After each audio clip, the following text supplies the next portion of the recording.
Buenas tardes a todos. Hoy comenzamos una nueva webinar de la mano del doctor Miguel Amore. El tema que vamos a tratar en el día de hoy será el tratamiento de las patologías vasculares. También vamos a hablar un poco de las patologías linfáticas y más que nada también de malformaciones, que es algo que no es tan habitual. El doctor Miguel Amore es cirujano vascular, jefe de la unidad de flebología y linfología, también es director de la División de Cirugía Cardiovascular y Anomalías Vasculares del Hospital Militar de Buenos Aires, también es jefe de la unidad de linfología de la Fundación y Hospital Universitario Favaloro, es profesor de la Universidad de Buenos Aires y jefe del Laboratorio de Anatomía Vascular. Él también pertenece a muchas asociaciones de las cuales es miembro y actualmente es el presidente de la Asociación Internacional de Linfología. Pues ahora le vamos a dar la bienvenida al doctor Amore y él va a comenzar a exponer su tema. Recordar siempre que podéis dejar las preguntas en el chat y luego él hará su exposición y al final las contestaremos a todos. Si alguna queda sin contestar, pues se puede enviar por email y será contestada en su momento. Doctora More, cuando quiera. Hola, ¿se escucha? Se escucha, pero no te vemos. Ahora, a ver. Ahora sí. ¿Y se ve la pantalla? A ver, Sí, ¿se está viendo la pantalla? sí, se ven todas las diapositivas pequeñas. Ahí vamos Tienes con que eso. ponerlo en la versión presentación, ahí está. Ahí estamos, ¿no? Bueno, ante todo, muchas gracias por la invitación a participar de esta webinar. La intención, como bien dijiste, es contar un poco acerca de lo que nosotros hacemos en nuestro servicio de forma diaria, en conjunto, porque estos son trabajos en equipo. Y bueno, fundamentalmente es mostrarles un poco eso. Esperen que voy a correr esto de acá para que no me moleste a mí. Yo voy a empezar a hablar primero de patología linfática para después ahondar un poco más en el tema de malformaciones y es un poco de todo, ¿no? Fundamentalmente en patología linfática lo clásico es o lo más frecuente, la patología más frecuente que nosotros vemos en nuestros servicios es el linfedema. Si bien es la patología más frecuente, no es la única, pero es la clásica división que nosotros tenemos desde el punto de vista clínico, si es un linfedema primario o un secundario.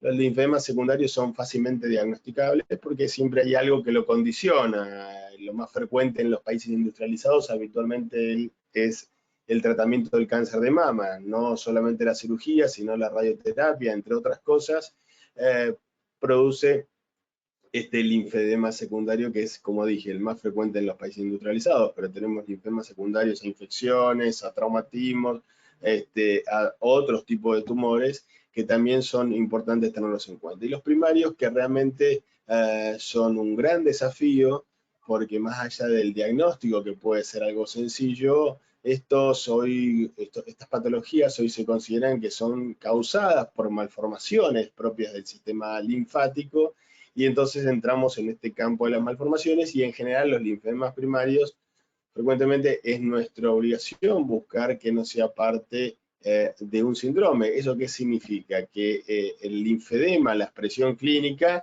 es la punta del iceberg, lo que estamos viendo en nuestros pacientes, pero detrás de eso es necesario buscar alguna otra patología que esté asociada. A ver. Lo puedo pasar yo directo. Nosotros nos basamos para ver la evolución y ver dónde estamos ubicados con estos pacientes. Utilizamos la estadificación de la Sociedad Internacional de Linfología en estadios 0, 1, 2 y 3, fundamentalmente. Y siempre cuando uno habla de patología, tanto linfática, tanto primaria como secundaria, hay que hacer hincapié en la estadificación en los estadios precoces. En el caso del estadio 0, siempre estamos hablando del linfedema secundario, pues son pacientes que fueron sometidos a algún tipo de procedimiento quirúrgico y están condicionados a una hipertensión linfática, una alteración del sistema linfático que estaba normalmente y que se vio interrumpido o alterado por alguna patología. Entonces, son los linfedemas, porque tanto el estadio 0 y 1 son recuperables, son fácilmente tratables y podemos revertir el cuadro, tratando de la estimulación, con compresión, con un montón de cosas que uno puede llegar a hacer, el ejercicio fundamentalmente, y de esto nos valemos de los fisioterapeutas, los kinesiólogos que trabajan constantemente en la recuperación de estos pacientes, pero tanto el 0 y el 1 son sumamente importantes. Obviamente cuando la progresión ya pasa a un estadio 2, donde hay fibrosis, el tejido, la característica del tejido es completamente distinta, y obviamente el estadio 3, que es lo que están viendo acá, que es lo que conocemos como elefantiasis. Entonces, esto es sumamente importante poder identificarlo. Con el advenimiento de la tecnología, las cosas fueron cambiando y podemos utilizar otras tecnologías como para ver si realmente el paciente tiene vaso linfático funcionante o está más allá que el cuadro clínico, uno lo puede evidenciar fácilmente de acuerdo al grado de fibrosis que tiene, y si puede haber vasos linfáticos funcionantes o no.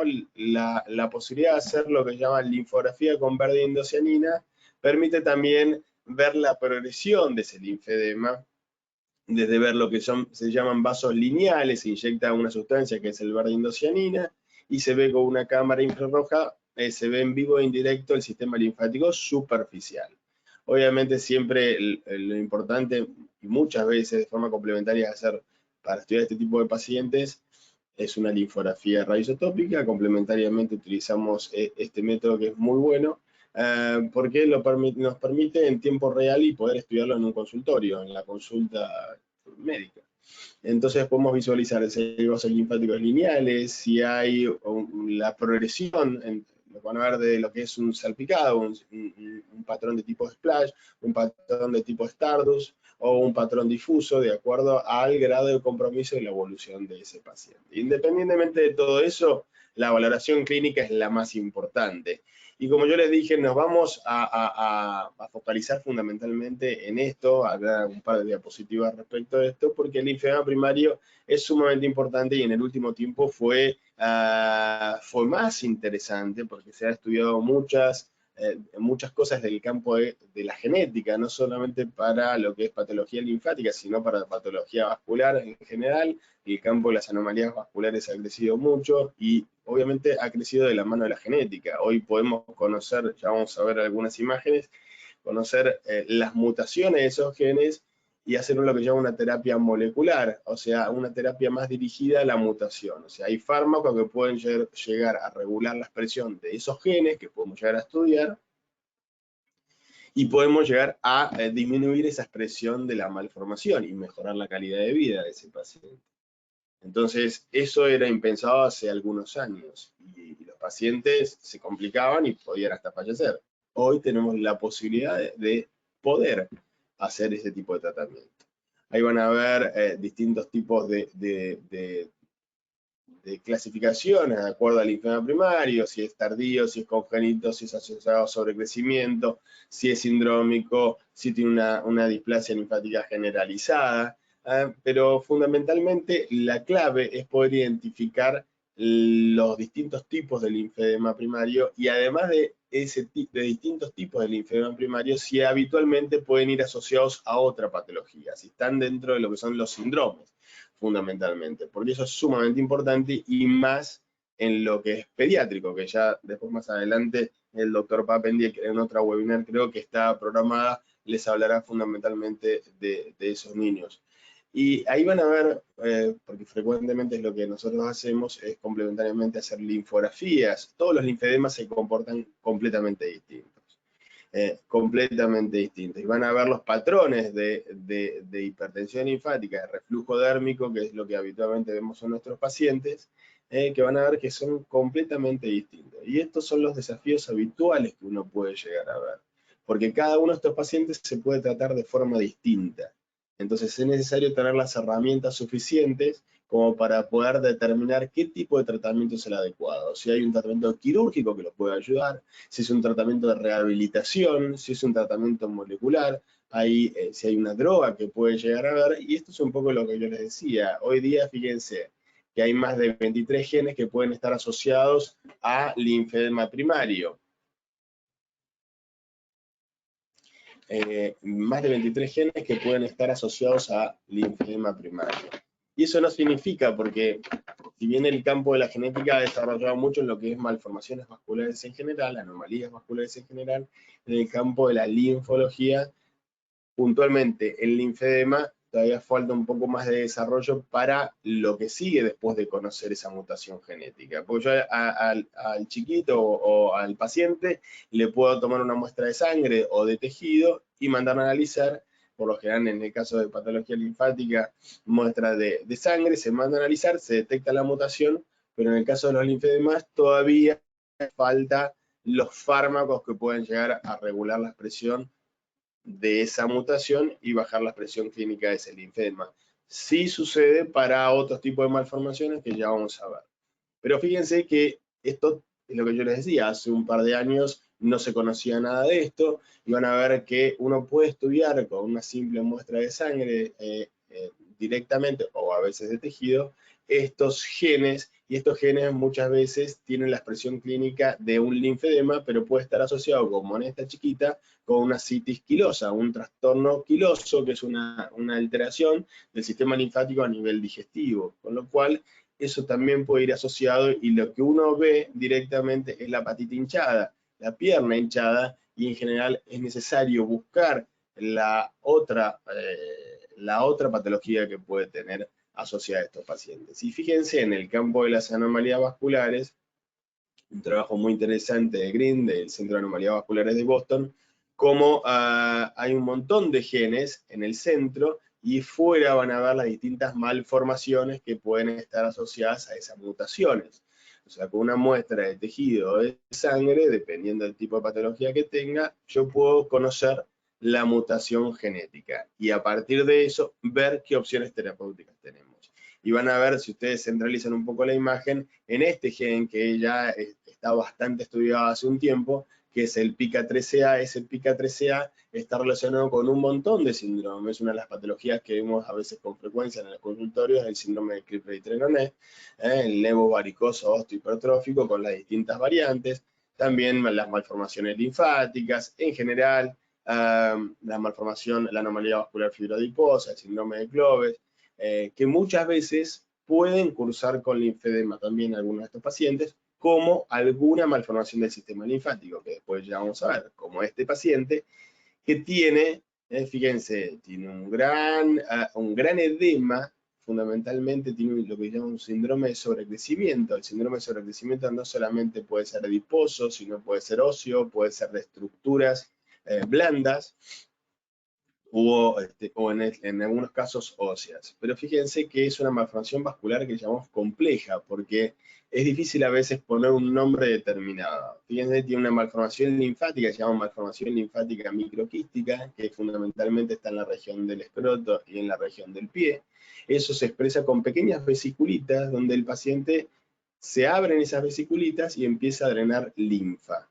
Imagínense que la linfa tiene gran cantidad de enzimática y eso lesiona la piel circundante, macera la piel, se sobreinfecta, y son pacientes de muy difícil manejo, Con lo cual, esto es sumamente importante. Se me escucha, ¿no?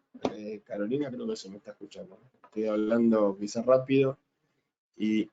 No, se te escucha, se te entiende bien y se te escucha, no te preocupes. Entonces lo que le decía que este paciente, por ejemplo, tiene la malformación linfática microquística, pero también tiene una malformación venosa. Fíjense, tiene una dilatación aneurismática de la vena ilíaca, la vena cava también está dilatada, con trombosis, con malformaciones a nivel del intestino, vasculares del intestino, que eso también condiciona a esto y a esto. ¿Por qué? Porque tiene trombosis. Le doy un anticoagulante al paciente, sangra la malformación. Entonces, no le doy el anticoagulante, tiene riesgo de un tromboembolismo de pulmón y de que se muera el paciente. Lo cual son pacientes de muy difícil manejo, y estos son pacientes que en general se manejan en un campo de lo multidisciplinario. Nosotros trabajamos en un comité de anomalías vasculares donde trabajamos de forma conjunta distintas subespecialidades para poder definir cuál es lo mejor para estos pacientes. A ver, siguiente. Y fíjense, es lo que yo les decía, uno puede conocer la mutación genética y empezar un tratamiento molecular. Obviamente que el 90 y pico % de drogas son la mayoría de uso compasivo. O sea, significa que son drogas que no están indicadas para la patología que yo le estoy dando, pero están avaladas para otras. Entonces, todo tiene que quedar registrado, por eso tenemos el comité, para que haya un marco legal para poder utilizar ese tipo de medicamentos. Entonces, pero fíjense la gran respuesta que ha tenido con esta medicación. Conociendo esa mutación, uno puede dar este tipo de drogas. Es bastante más complejo, pero más o menos resumiéndolo sería eso, de cómo estaba con la lesión, después de 6 meses, de 8 meses de estar drenando constantemente, tenemos esta evolución, con lo cual los resultados son muy buenos. Obviamente el paciente se lo sobreagrega un montón de otros tratamientos, como por ejemplo la compresión, y de estar en estas características con el tratamiento molecular y otros tipos de tratamientos en general sistémicos, terminamos con la evolución de un paciente de esta manera. Son pacientes muy complejos de manejar, que todos los días pueden surgir alguna complicación, como en este caso, que es un paciente que en este caso volvió a sangrar de la malformación que tiene en el tubo digestivo, en el intestino delgado, y también son difíciles de manejar, porque a veces no responde 100% completo, porque pueden tener 2 mutaciones simultáneas o más mutaciones simultáneas. Entonces hay que ver de qué forma se los puede tratar. A veces, como yo les digo, la expresión clínica de la patología linfática es el linfedema. Fíjense, tiene un linfedema bilateral en los miembros inferiores de este paciente, más marcado del lado derecho, obviamente con estas costras, tiene linforragia, tiene una malformación linfática microquística que hace que salga linfa debajo del lecho subungual. Pero es muy importante poder evaluar bien al paciente, porque hay patologías, síndrome, se llama síndrome linfedema de distiquiasis. Distiquiasis es una doble hilera de pestañas que tiene el paciente, fíjense que tiene el linfedema y tiene esa doble hilera de pestañas, y uno empieza a evaluar a estos pacientes, ¿por qué? Porque se conoce que hay una mutación en este gen, que es el FOXC2, que responde a lo que es el síndrome linfedema distiquiasis. Ahora, es lo que yo les decía hace un ratito. ¿Hay un fármaco que pueda llegar a regular la expresión del FOXC2 y reducir la expresión del linfedema? Todavía no. Pero esto es en el corto y mediano plazo. Así como hubo mucho avance con otras patologías, esto es en el corto y mediano plazo. Vamos a tener drogas que puedan llegar a regular la expresión de estos genes. Y este mismo paciente tiene 2 hijos que tienen exactamente el mismo síndrome. En realidad tienen la distiquiasis, pero tienen todavía evidenciable el linfedema. Estamos ahí en la lucha para ver si podemos llegar a evaluarlos, obviamente desde el punto de vista genético primero, y después desde el punto de vista imagenológico si hay una predisposición genética para el desarrollo de ese linfedema. Creemos que sí, porque sí tiene la distiquiasis como la tiene el padre. Y el linfedema, en el caso del padre, lo desarrolló ya mucho tiempo después, no en la infancia, sino en la edad adulta. Otros pacientes, como por ejemplo, yo les digo, la expresión clínica del linfedema, pero ustedes cuando lo empiezan a analizar, ven estas lesiones microquísticas linfáticas que en general sale linfa y sangre. Los estudiamos con la linfografía por fluorescencia, que es específica para valorar el sistema linfático y cómo se ven esos destellos luminosos, porque es el verde indocianina que está dentro de esas malformaciones linfáticas. Este es el caso de un síndrome de Noonan, que también tiene un compromiso linfático importante, y en este caso la expresión clínica es el linfedema. Otra chiquita con linfedema en ambos miembros inferiores y ambos miembros superiores, también con esa lesión microquística linfática, y acá lo más importante es poderle brindar una solución, porque esta paciente, por ejemplo, puede hacer la rehabilitación, puede mejorar, reducir la presión, pero sigue drenando en menor cantidad, sigue drenando linfa. Por eso hoy día podemos hacer ese tipo de tratamiento para mejorar esa expresión clínica y obviamente que pueda mejorar el tema de la rehabilitación. Eventualmente el día de mañana, si conocemos perfectamente esa mutación, podemos darle una medicación para llegar a regular eso. Entonces esa pérdida de linfa, como vieron en algunos pacientes, la linforragia, la pérdida de linfa, más allá de macerar y el tejido, en general genera bajas proteínas, hipoalbuminemia, edemas periféricos, malnutrición, hipovolemia, el desbalance electrolítico, obviamente inmunodeficiencia y en algunos casos coagulopatía. Estos pacientes muy complejos. Piense que estos pacientes que tienen lo que se llama reflujo de Kilo, más allá del linfedema, tienen asociada esa malformación del sistema de Kilo y pierden mucho linfa Kilo por estas regiones, en este caso por el escroto. Y a veces cambian muchísimos apósitos por día y la pérdida es muy abundante, pudiendo generar todo este tipo de problemas asociados.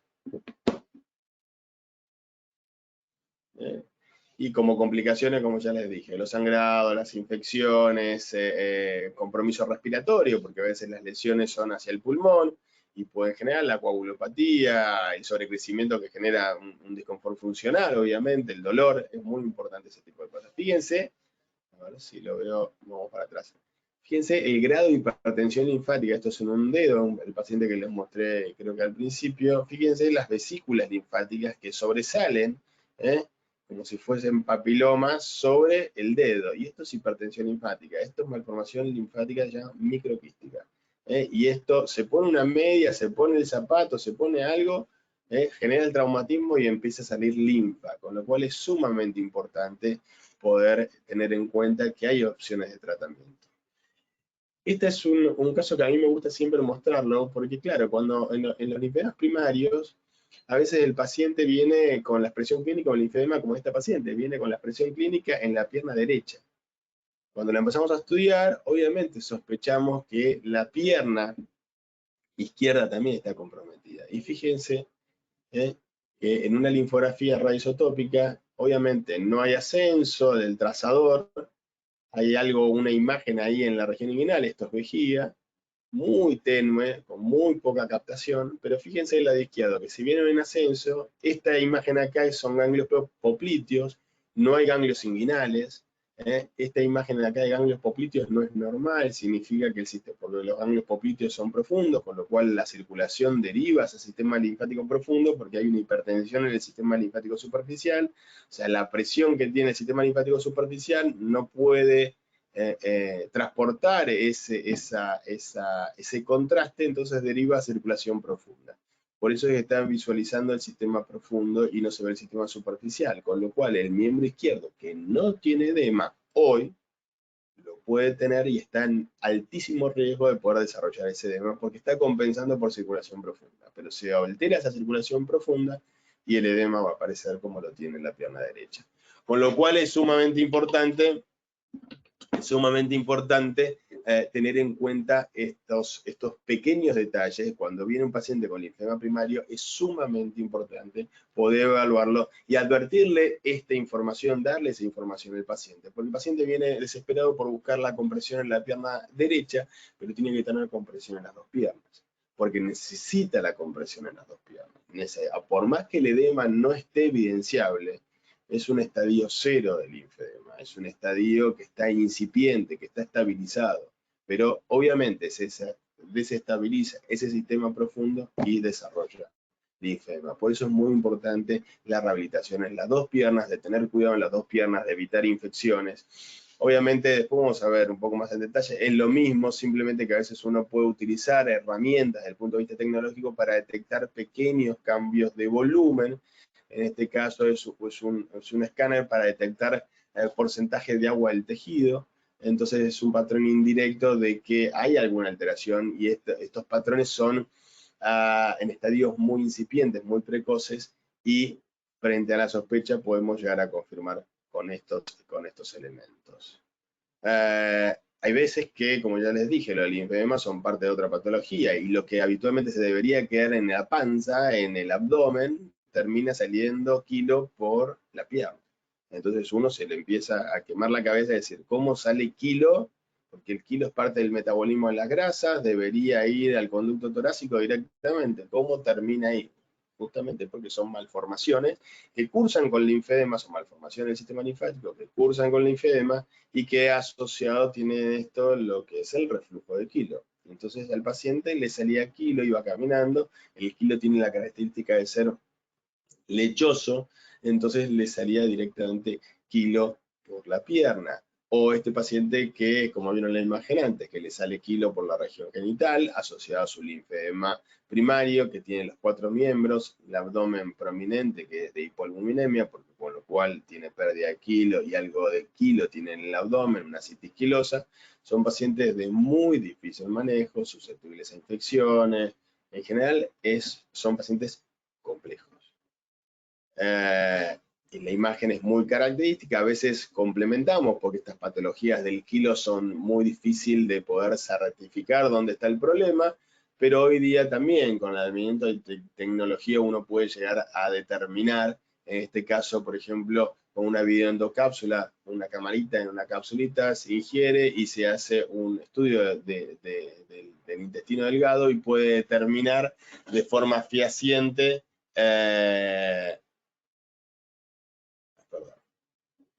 pues de forma fehaciente el tipo de lesión y la localización de la lesión donde puede llegar a estar. Fundamentalmente es eso, ¿no? Con la tecnología, en este caso es la linfografía radioisotópica y uno puede inferir que hay una pérdida, hay una alteración a nivel del intestino. Con la videoendocápsula, fíjense que se detectan las linfangiectasias, la lesión, la malformación que tiene a nivel del sistema linfático del intestino. Otro caso un poco más evidenciable con una patología que se llama enfermedad de Waldman, que son linfangiectasia intestinal primaria. Fíjense que la expresión clínica de la paciente es el linfedema, cuando obviamente es un linfedema primario. Cuando empezamos a interrogar a la paciente, a ver que tiene alteración digestiva, una serie de cosas, empezamos a estudiar, se detecta la linfangiectasia intestinal. Esto es una videoendocápsula que detecta fundamentalmente este tipo de lesiones. Hay veces estudiamos también lo que se llama cirugía guiada por fluorescencia, que es el mismo parámetro de la fluorescencia en la linfografía periférica de miembros, lo utilizamos con un equipo de laparoscopía.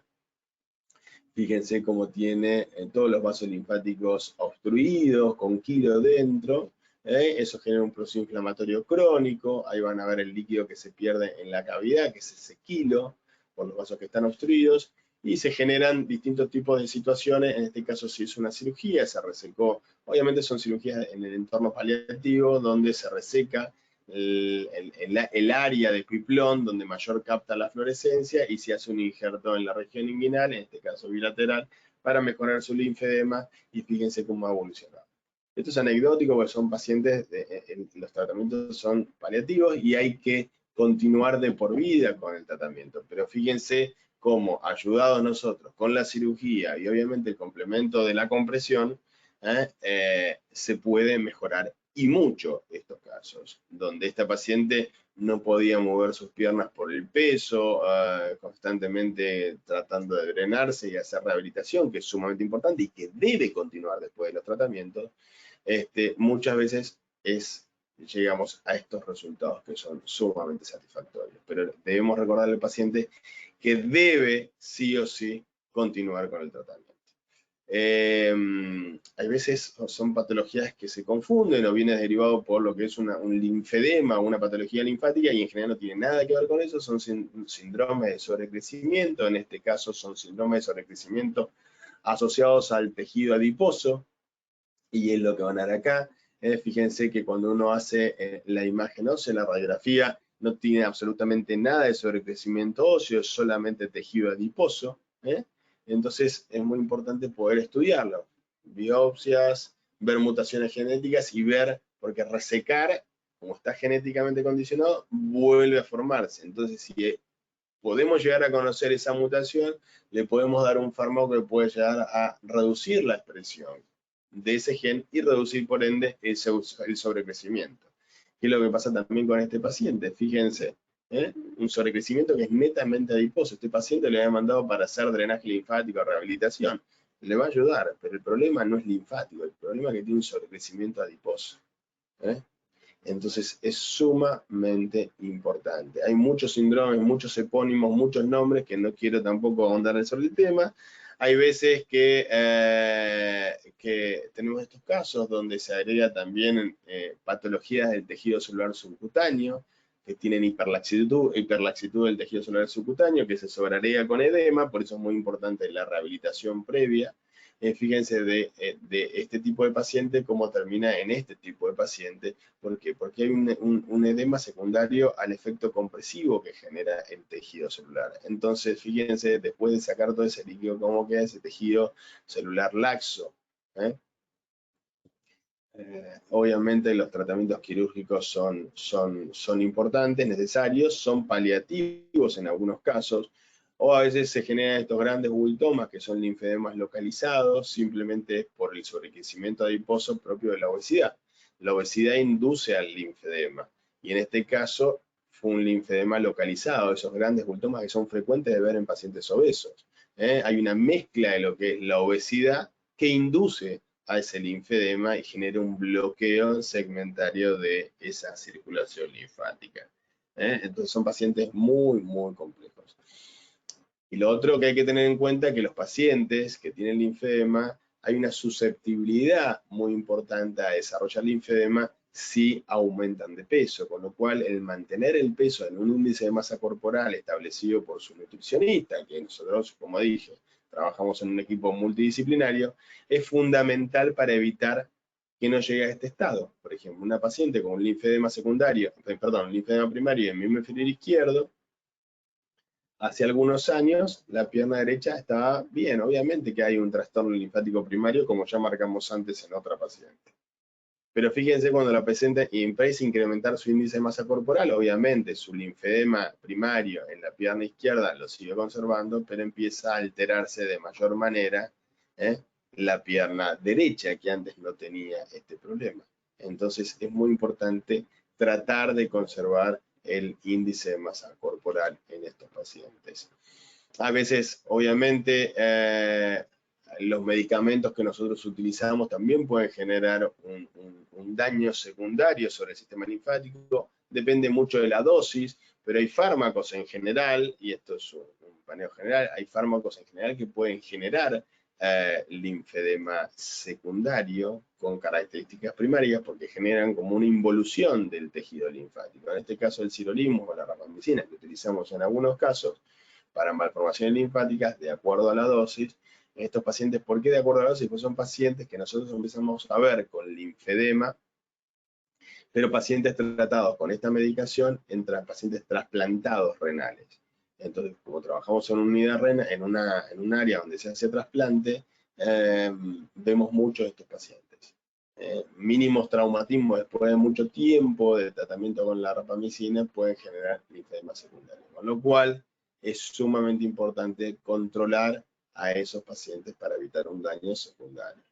Nada, algunas palabras del linfedema secundario, donde el bloqueo genera la inflamación, la alteración de la motricidad del vaso linfático, la circulación derivativa y la fibrosis, y este es el esquema de seguimiento de los pacientes que seguimos, por ejemplo, con linfografía por fluorescencia, de lo que son vasos linfáticos normales, lineales, se empieza a acumular el contraste dentro del vaso linfático, o sea que está alterada la motricidad linfática, luego aparece circulación derivativa, circulación vicariante, tratando de compensar esa hipertensión, y por último el patrón difuso, cuando se alteró ya toda la motricidad del vaso linfático, quedan solamente esos pequeños destellos luminosos, ya los vasos linfáticos no son funcionantes. Por eso es muy importante tratar de detectar en esta área. O sea, cuando todavía tenemos posibilidad de rehabilitarlo, la rehabilitación precoz y en esa característica, en ese estadio, el rol de la persona que hace rehabilitación es fundamental. Algunos casos, como los comenté, los estadios cero, y por qué uno hace hincapié, yo soy muy fanático de este estadio cero, pacientes, ¿y por qué? Porque uno lamentablemente va aprendiendo a prueba y error de los pacientes, porque cuando nosotros, al no ver, uno no cree. Entonces, el paciente, por ejemplo, en este caso, que fue uno de los que dieron el puntapié inicial para uno cambiar un poco la mentalidad, una paciente que estaba operada por un cáncer de mama, obviamente una linfadenectomía axilar, y venía a consultar, venía todas las semanas a la consulta porque le dolía el hombro y la cara externa del brazo. constantemente con esa molestia de ese dolor. Mirá, la verdad que no hay edema, no hay signos clínicos del linfedema, la verdad que no. Bueno, un día decidimos hacerle, habíamos empezado con las linfografías, decidimos hacer una linfografía por fluorescencia y fíjense el bruto reflujo dérmico que la paciente tenía.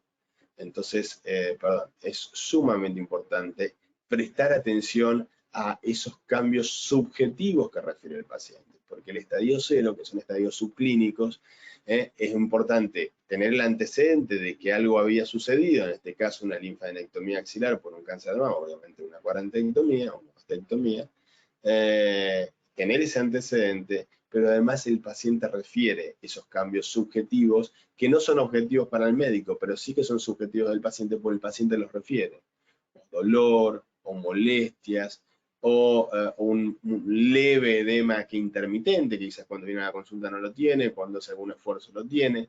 Esos pequeños detalles significan que hay algo que está pasando y ahí es donde tenemos que intervenir, no en los estadios más avanzados, que ya sabemos cuál es la respuesta, pero sí en estos estadios es sumamente importante hacer la prevención y hacer una rehabilitación precoz de estos pacientes, porque tenemos posibilidad, altas chances de poder rehabilitarlo. Obviamente, la tecnología llegó para quedarse, muchas veces utilizamos esto que es la termografía, son cámaras termográficas que nos ayudan a detectar los procesos inflamatorios asociados al linfedema, obviamente se le hace la linfografía también por fluorescencia, y todas estas cosas que son nuevas para poder ayudar a lo que es diagnóstico y terapéutica. Nada, otro paciente con un linfedema, que en realidad la paciente venía con un linfedema, tenía antecedente quirúrgico en las dos mamas, en las dos axilas, cáncer de mama bilateral, pero fíjense que venía a consultar por el brazo, el miembro superior izquierdo, y cuando empezamos, porque nosotros hacemos los estudios bilaterales, cuando le hacemos la linfografía por fluorescencia, todas estas áreas que están marcadas son áreas de reflujo dérmico, que es lo que van a ver acá, que clínicamente están estabilizadas, porque no fue una linfadenectomía total. De ninguno de los dos lados fue una linfadenectomía total, fueron 4 o 5 ganglios de cada lado. Con lo cual, pero se ve que algo hizo que compense el lado derecho y no del izquierdo. Pero fíjense que este brazo, este miembro superior está en altísimo riesgo de progresar a su linfedema en el estadio 1, 2 y 3. Entonces es muy importante la rehabilitación, la compresión es sumamente importante en este tipo de pacientes. Obviamente el linfedema, el patrón de la imagen, el linfedema que ya está desarrollado es completamente distinto del otro, ya es un patrón más difuso. Bueno, imágenes más en directo y en vivo. Bueno, creo que fue un pantallazo general. Creo que, bueno, si quedan algunas dudas, ahora a través de Carolina me irán diciendo un poco. Muchas gracias. Muchas gracias a ti, doctora More. La verdad que es muy interesante y bueno, por lo menos particularmente me he enterado de muchas cosas nuevas. No sabía, aquí en España hay cosas que todavía ni siquiera se ven de esa manera, así que es muy interesante poder contar con toda esta información. Pues si te parece bien, pasamos al tema de las preguntas, ¿vale? De momento hay varias. Por ejemplo, la primera, cuando haces la linfografía con el verde de indocianina, ¿normalmente presenta alergias este fármaco? En general tienen un porcentaje muy bajo de yodo, con lo cual hay que contemplar el fenómeno alérgico que puede llegar a tener. Nosotros lo hacemos de rutina y en general no hemos tenido ningún tipo de problema. El porcentaje es muy bajo de yodo, pero por lo general no. Al principio lo hacíamos, lo que más manifiesta tal vez el paciente es un poco la molestia de la inyección, del contraste, pero comparado, por ejemplo, con el coloide que se utiliza en las linfografías isotópicas, que es más espeso, más denso, este es más fluido, más líquido y molesta menos, pero con la práctica fuimos incorporando anestésicos locales que hace que sea mucho más placentero, entre comillas, el Sí, poder realizar el estudio, tanto porque para el paciente como... porque con los radioisótopos duele, ¿cierto? Hay Sí, dolor. Son estudios complementarios que son sumamente útiles. En cuanto a la sensibilidad o lo que refiere a los pacientes, es un poco más molesto porque la partícula es más densa. Ujú. Vale, vale, vale, perfecto. Hablabas en un momento del DLG, la displasia linfática generalizada. ¿A esto te refieres que el paciente, digamos, tiene poca capacidad de, digamos, pocas vías linfáticas? No, a ver, yo no ahondé demasiado en el tema de clasificación de malformaciones porque es un abismo que no me quiero meter.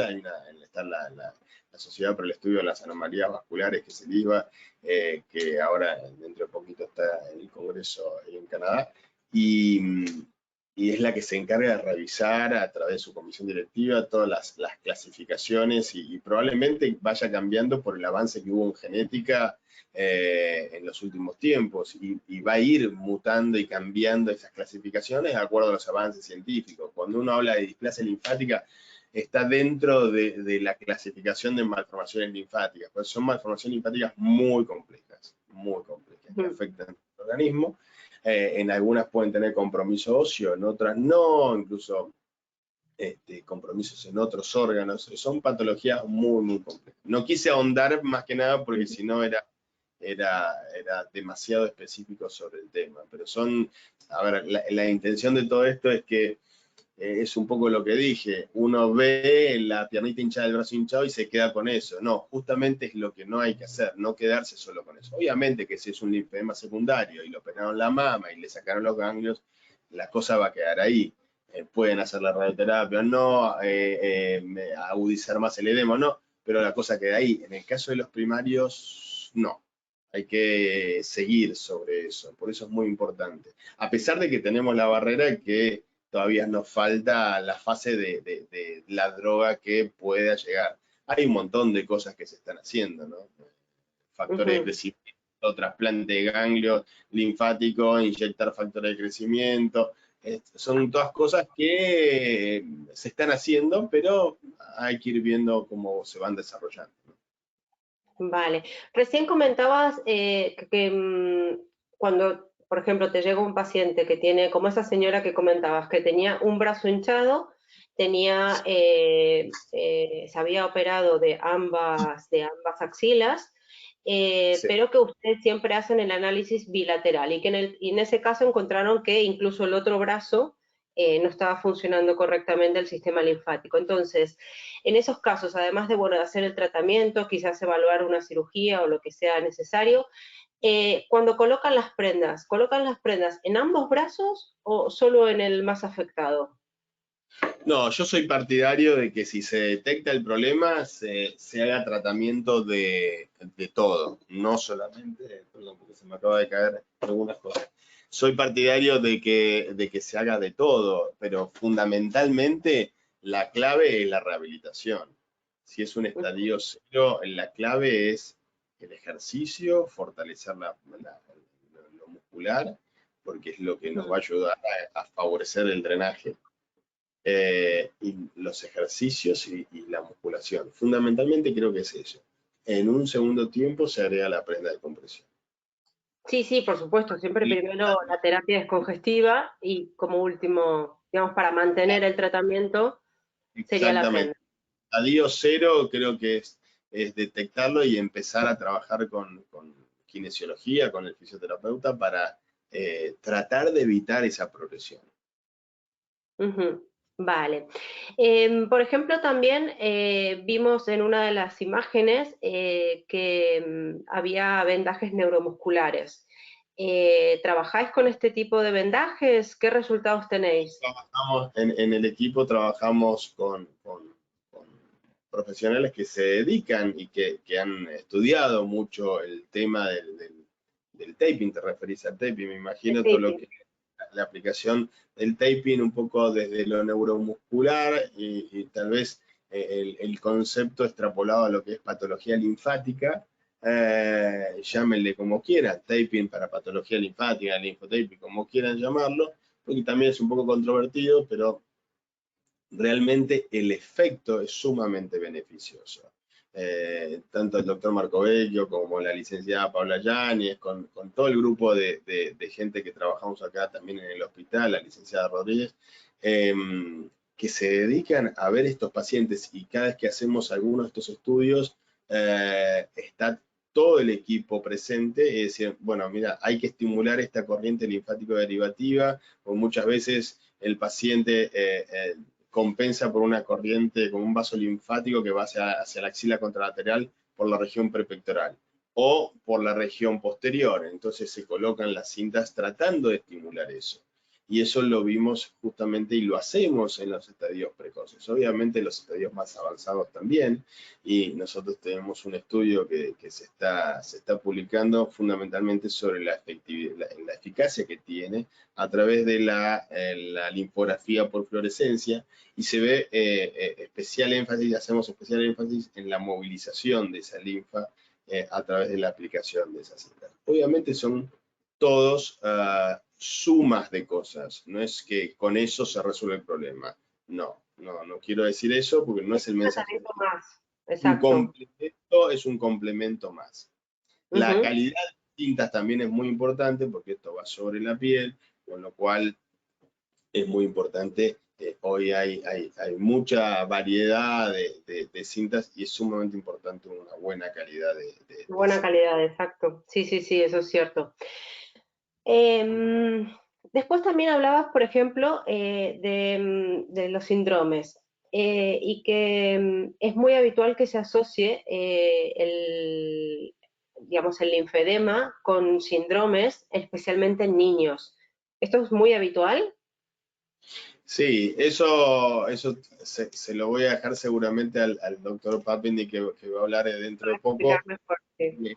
Nosotros aprendimos todo o gran parte de las enseñanzas de él, y la realidad es que sí, es sumamente importante. A veces es lo que decimos, es el epifenómeno, es la punta del iceberg, es lo que tal vez a veces uno centra en la piernita hinchada, el bracito hinchado, pero después resulta que tiene el abdomen abombado, tiene una citis quilosa y empezamos a estudiar, o el paciente tiene una doble hilera de pestañas, y entonces ya en casilla, y ahí hacemos un estudio genético, y bueno, un montón de cosas que uno puede hacer para tratar de ubicarse dónde está respecto a ese linfedema, ¿no?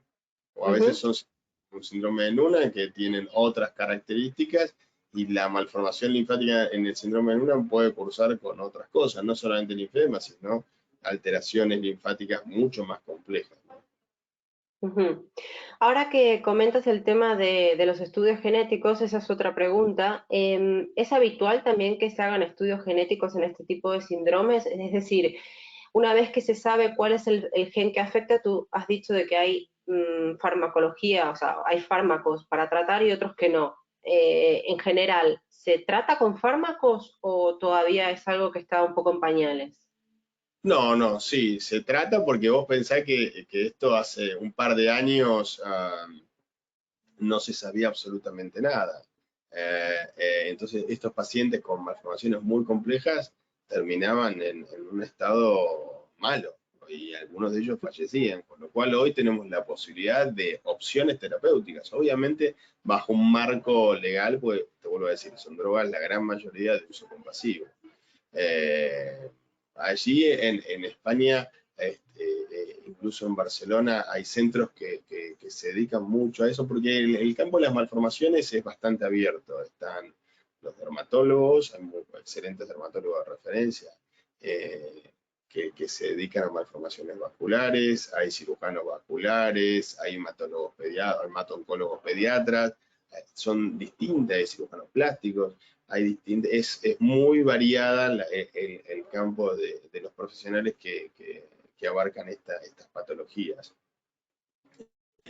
La otra Ujú. Baselga, Lola Baselga, que es de España, en Barcelona, que se dedica del campo de la dermatología, pero tiene excelentes resultados en su unidad, en su servicio con estos pacientes, ¿no? Pero es un desarrollo muy importante. Por eso digo que las clasificaciones, los tratamientos, las cosas van a ir cambiando en tanto y en cuanto sepamos más desde la visión genética.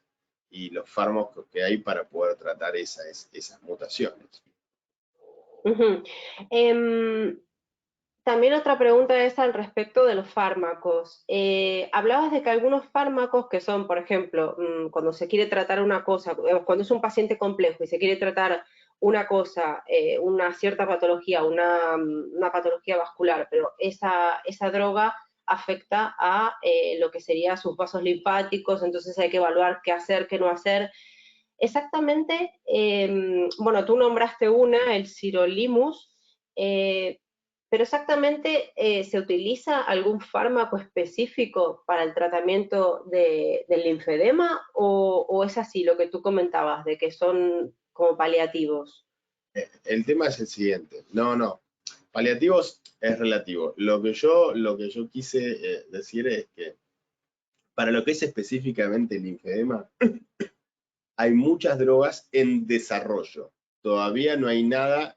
Vos pensás que el 90% o más del 90-98% son todas de uso compasivo.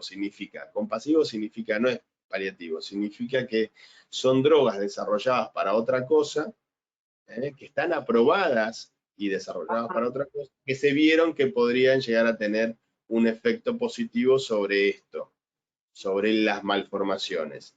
Eso no significa que estén aprobadas, pero avaladas en un comité institucional, uno puede sugerir al paciente ese tipo de drogas para mejorar. Y así surgió el sirolimus. El sirolimus primero nació como un antibiótico, después se lo utilizó como inmunosupresor y se lo sigue porque es un excelente inmunomodulador, inmunosupresor y se utiliza muchísimo en trasplante renal. Pero drogas específicamente desarrolladas para el linfedema, todavía no hay ninguna que diga, bueno, tome esto y se le va a ir el linfedema. Todavía no. ¿Por qué están en desarrollo? Creo que es lo que yo decía, es en el futuro a corto y mediano plazo. Sí las hay para malformaciones que mejoran mucho conociendo esa mutación genética. Yo le doy una medicación que regula la expresión de ese gen. Por ejemplo, lo que llaman síndromes PROS, que son los síndromes de sobrecrecimiento asociados a la mutación de un gen que es el que mostré, el PICA13A. Entonces le doy, se vio que dándole sirolimus, rapamicina, regulaba la expresión de ese gen y bajaban. Por eso es que las lesiones linfáticas que tenía ese paciente, que no tenían que ver con linfedema, sino que tenían que ver con una malformación de los vasitos linfáticos microquística, que hacía que salga linfa por la región del escroto y de los dedos, mejoró y desapareció con esa medicación. Ujú. Entonces, sí, hay drogas que hay que saber manejar eh, y para poder utilizarlas. Esta droga, si bien está hace bastante tiempo, hay que conocer bien el uso y poder indicarlas de forma correcta. Hay un montón, hay un abismo de drogas relativamente nuevas, porque muchos de estos genes son oncogenes y hay mucho desarrollo. No significa que sean malignas las malformaciones, significa que los genes que están mutados vienen de esa línea, entonces hay mucho desarrollo de fármacos oncológicos que podrían llegar a tener alguna respuesta. Por ejemplo, no sé, hay un fármaco que se utiliza para un determinado tipo de cáncer de mama, que es el alpelisib, que se vio que tenía mayor respuesta sobre este gen, que es el PICA13A, como una modulación más directa. Entonces es mucho más específico en algunos casos darle esta droga que darle rapamicina, pero tiene que tener mutado a ese gen. Y son drogas que se utilizan, por ejemplo, para algunos tipos de cáncer de mama.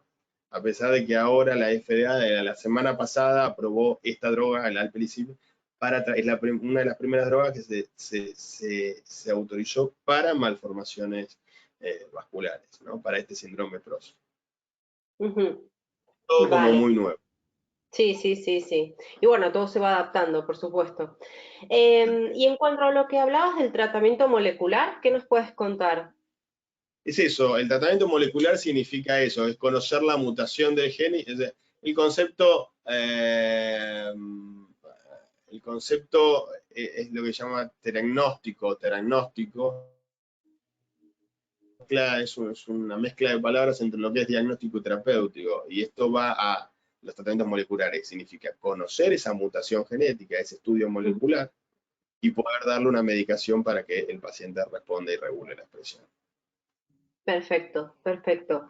Luego también nos preguntan con el tema de, bueno, han visto tus pacientes que son bastante, por lo menos los que nos has enseñado, que son bastante complejos. Entonces, ¿en qué porcentaje de efectividad se ve la evolución de esos pacientes tan complejos? O sea, ¿realmente hay un buen porcentaje que mejora o...?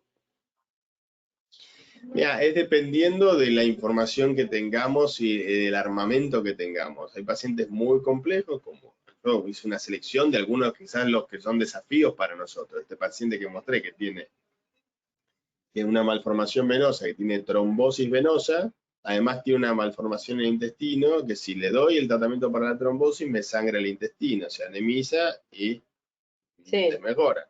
Ahora, si no le doy el tratamiento para la trombosis, hace una embolia de pulmón, se le suelta un trombo y se puede morir por el tromboembolismo del pulmón. Entonces, en esa línea es donde trabajamos y el hincapié es en el tratamiento multidisciplinario. Son múltiples especialidades que nos sentamos una vez cada 15 días, una vez por mes, para discutir el seguimiento e incorporar pacientes nuevos dentro de los protocolos y las cosas que hay. O sea, es un equipo conjunto que se dedica a estos pacientes. Algunos pacientes, de acuerdo a lo que tenemos, les va muy bien, otros regular y otros no tenemos todavía algún tipo de solución. Pero en esa línea vamos, pensá, te vuelvo a decir, hace 10 años atrás era inviable lo que uno está haciendo ahora. Ujú. ¿Y más o menos cuántos pacientes tratáis a la semana o al mes? Como para tener una idea.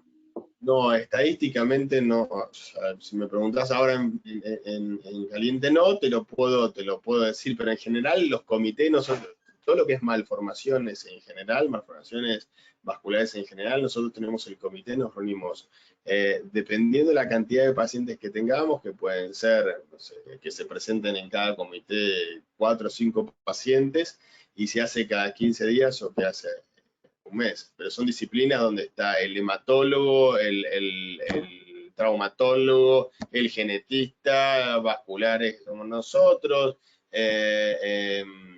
la rehabilitación, el psicólogo, están todos, el cirujano plástico, el ortopedista.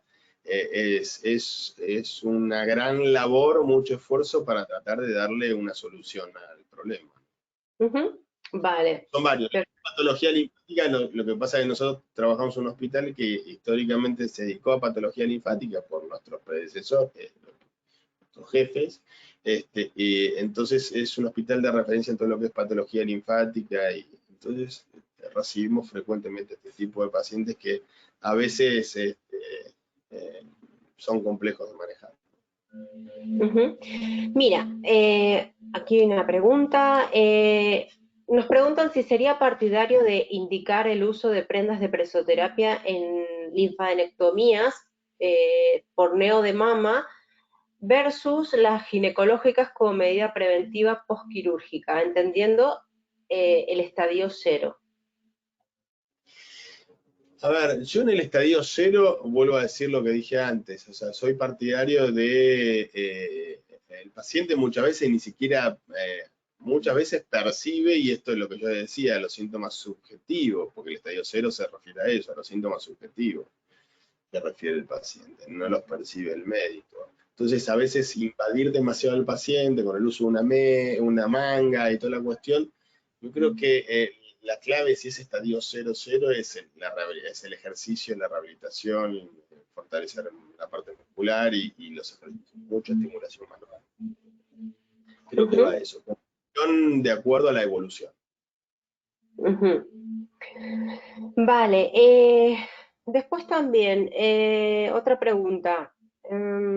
¿Cómo sería el tratamiento con un paciente que tiene vesículas y papilomas? O sea, entiendo que a ese paciente no se le colocaría una media, primero se le haría toda la terapia descongestiva. ¿Se llega a colocar prenda o primero hay que, digamos, dermatológicamente hay que intervenirlo? No, históricamente esos pacientes con compresión bajaban la presión de la linfa, de la vesícula, y quedaban achicharradas, quedaban planitas, pero sacaban la compresión y volvían a explotar, Ujú, digamos.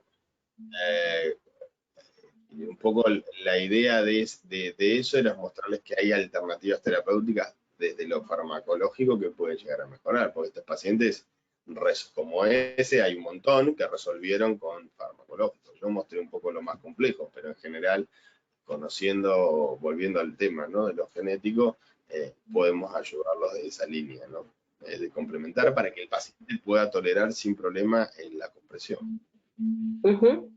Quedan pocas preguntas, ¿eh? Con el tema de la linforragia que hablabas, normalmente siempre se habla de exudación de linfa, pero también hay exudación de sangre, o sea, hay drenaje, drenan sangre también. Sí, son malformaciones, con lo cual hay una mezcla de linfa y de sangre. Sí, se llama linfagiectasis hemorrágica, malformación linfática microquística. Puede salir linfa y puede salir sangre, las dos juntas. Vale, perfecto. Y también, el síndrome de sobrecrecimiento normalmente se confunde con el linfedema, ¿cierto? Es que a veces sí, nos llegan como estos casos que pacientes para hacer rehabilitación, para hacer drenaje linfático, y cuando lo volvemos, en realidad lo que tienen es un sobrecrecimiento adiposo, ¿no? Pasa. Ojo, también pasa que en la evolución del linfedema hay sobrecrecimiento adiposo, también, ¿no? Sí, por supuesto. Bueno, y la última pregunta. Reme Ruiz le agradece muchísimo la exposición y pregunta, ¿en qué medida habéis observado que el COVID ha afectado negativamente a los pacientes con linfedema? Si ha habido más trombosis, más fibrosis linfática, más infecciones. Bueno, a ver, el COVID nos cambió a todos, o sea, es frecuente ver de las trombosis, todavía no hay estudios demasiado específicos, pero a los pacientes con neuropatías vemos un montón que han quedado con secuelas neuropáticas, dolores crónicos en miembros inferiores. Sí, se ve mucho. Estadísticamente no te puedo decir, pero es frecuente de ver ese tipo de lesiones que ha dejado el COVID. Bueno, y veo que ya no hay más preguntas, así que pues con esto finalizaríamos. Si hay alguna pregunta más, pues por supuesto que te la enviaríamos para que sea contestada, si es que es posible. Bien. Bueno, te agradecemos muchísimo tu tiempo, tu exposición y nada más. Muchísimas gracias. Nos vemos. Adiós, adiós a todos.